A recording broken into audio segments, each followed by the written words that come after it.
Edward will govern Aquitaine. Lionel will go to Ireland. The Scottish already give us their allegiance. And your sons and those they command will serve you well, but our old fraternity is lost. Brave Northampton is dead. Thomas Holland and Reginald Cobham are ailing, and many others are frail, taken one by one as night steals away the day. All gone, and I soon to follow. You have pursued your ambition, Edward.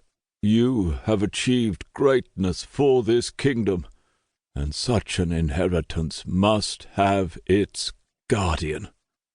When the time comes, who among the many leads by common consent? A man of loyalty, who will speak his mind even at great risk to himself. Lancaster gave Edward a querying look. The king knew full well of whom he spoke. "Blackstone," said the king quietly. Lancaster smiled. "As you said, dear friend, you are never wrong." Part 1. In the King's Name. Limousin, France, December 1361. Chapter 1. Thomas Blackstone's men rode to their deaths. As they eased their horses through the town's narrow streets, Sir Gilbert Kildare watched the townspeople who moments before had cheered their arrival. Now, their faces filled with panic, some quickly turned away, others scuttled behind pillars. Kildare knew immediately that he and his men had been lured into a trap by the ill-named Breton lord Bernard de Charité, who commanded the citadel of Saint-Aubin-la-Fère.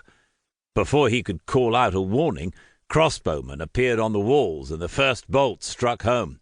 Horses reared, men fell. An animal-like cry then soared up from the citizens, as lust for the Englishman's death twisted their features anew. Some dared to dash forward onto the bloodied ground and seize the fallen men's weapons. Soldiers appeared from the side streets and shop doorways, and roughly pushed the townsmen aside to plunge sword and knife into Blackstone's wounded and dying men. Kildare heeled his mount as his sword slashed two soldiers reaching up for him. Swinging the blade in swift, practised arcs, he slew three more as his war-horse kicked and turned. Kildare was no stranger to the melee of war.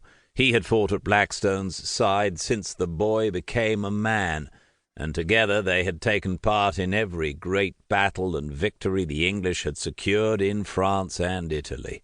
Now he was going to die in a piss-stinking alleyway. Swordsmen, jabbing low, thrust their blades deep into his horse's flanks and chest. The wild-eyed animal bellowed in pain, and Kildare cursed as he crashed down into the mud. Desperately trying to parry the blows that assaulted him, he ripped his shield free from its saddle ties and rammed his sword upwards into the groin of one of his attackers. In his agony, the man barged into the others, while Kildare, twisting, managed to haul the shield across his body. He felt the heavy impact as a mace slammed into it. A blade jabbed at his side. Slithering away, he struck out at a man's ankles and felt the steel cut deeply through unprotected flesh.